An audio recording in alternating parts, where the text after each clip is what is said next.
ada beberapa panduan di dalam Quran dan sunnah berkaitan isu akhir zaman yang kita yakin kita kena bekerja untuk capai pada tahap ini. Apa dia? Kalau kita lihat dalam surah Al-Isra ayat 4 hingga ayat 7, Allah Ta'ala ada berfirman, wa qadaina ila bani Israel fil kitabi la tufsiduna fil ardi marratain wa la ta'lunna 'uluwan kabira.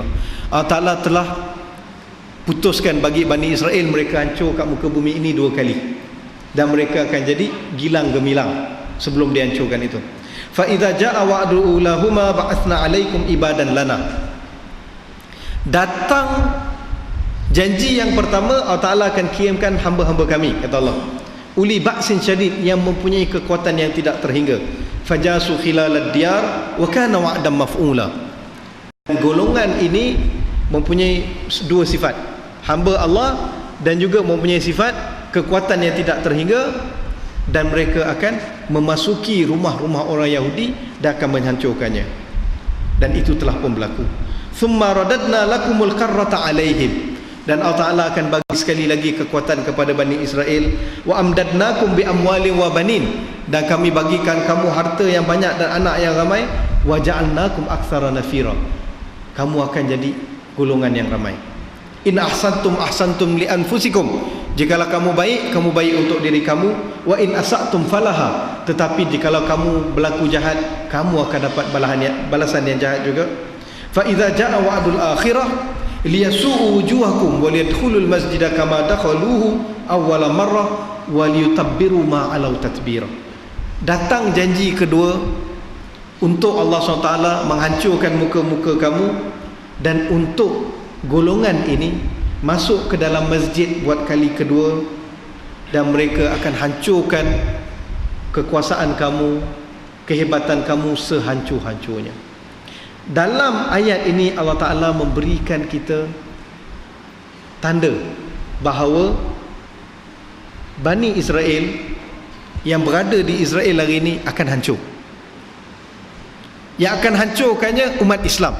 Tapi umat Islam kena ada 2 ciri. Yang pertama, ibadan lana, mempunyai ciri-ciri kehambaan kepada Allah Ta'ala, orang-orang yang soleh. Dan yang kedua, uli ba'sin syadid, kena mempunyai kekuatan yang tidak terhingga. Persoalannya, adakah hari ini umat Islam mempunyai sifat ibadan lana, ataupun adakah kita telah mempunyai sifat uli ba'sin syadid? Jikalau tidak ada, adalah menjadi tanggungjawab kita pada hari ini, setiap individu daripada kita, untuk membina ibadan lana dan uli ba'sin syadid. Anak-anak kita pada hari ini adalah pemimpin di masa depan. Binalah mereka untuk menjadi ibadan lana, seperti mana Nuruddin dan Imaduddin Az-Zinki membina anak saudara mereka Salahuddin Al-Ayyubi.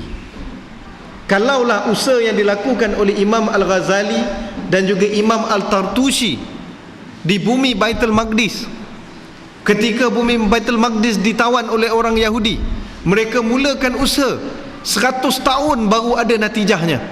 Jadi kita pada hari ini, kita kena mulakan usaha juga. Jikalaulah Baitul Maqdis pernah dimerdekakan oleh Khalid ibn Walid yang datang daripada Madinah, pernah dibebaskan oleh Salahuddin Al-Ayyubi yang datang daripada Mesir, dan kita tidak tahu kemungkinan Masjid Al-Aqsa akan dibebaskan mungkin daripada Salahuddin Al-Ayyubi yang datang daripada Malaysia. Siapa tahu. Jadi bagaimana, siapakah nak jadi Salahuddin Al-Ayyubi? Kitalah Salahuddin Al-Ayyubi. Anak-anak kita lah Salahuddin Al-Ayyubi. Cucu-cucu kita lah Salahuddin Al-Ayyubi, yang kita kena persiapkannya. Mana tahu mereka inilah yang akan memerdekakan Masjid Al-Aqsa. Dan bagaimana kita baca juga sebagai ahli sunnah wal jamaah, apa akan berlaku di masa akan datang? Saya ingin bawa 2 hadis yang menarik. Satu hadis riwayat Imam Muslim, la tazalu ta'ifatun min ummati 'alal haqqi zahirin wa li'aduwwihim qahirin la yakhdhuluhum man khadhalahum. Hadis riwayat Muslim, dan di dalam riwayat Imam Ahmad disebutkan Rasulullah ditanya, fa ainahum ya Rasulullah.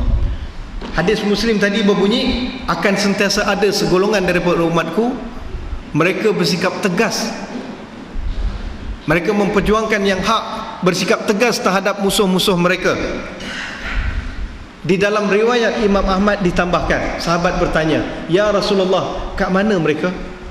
Ya Rasulullah mengatakan, "Fi Baitul Maqdis wa aqna fi Baitul Maqdis." Di Baitul Maqdis dan keliling Baitul Maqdis. Dan di dalam riwayat Abu Daud menyebutkan, "Hatta yuqatila akhiruhum al-Masih ad-Dajjal." Sehingga orang terakhir di kalangan mereka akan berjuang menentang Masih al-Dajjal. Jadi dekat mana golongan ini? Berada di Baitul Maqdis dan keliling Baitul Maqdis. Dan juga satu hadis riwayat Bukhari dan Muslim, muttafaqun alaih, Rasulullah SAW menyebutkan, "La taqumus sa'ah hatta yuqatilal muslimin al-yahud." Tidak akan datang hari kiamat sehingga umat Islam akan berperang dengan orang Yahudi.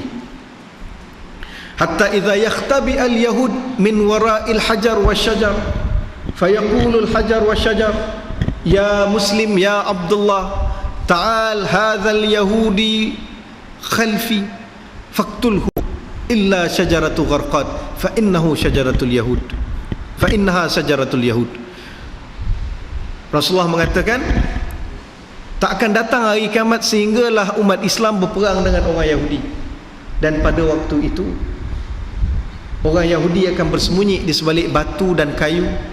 Dan pada waktu itu batu dan kayu akan berkata-kata, memanggil, "Wahai Abdullah, wahai Muslim, mari bunuh Yahudi dekat belakang aku." Kecuali satu pokok saja, iaitu pokok gharqad. Dan pokok ini banyak sekali ditanam di Israel pada hari ini. Kenapa? Rasulullah menyebutkan fa innaha sajaratul yahud, ianya adalah pokok Yahudi. Jadi tuan-tuan dan puan-puan sekalian, apakah moral yang kita boleh ambil daripada hadis dan ayat ini?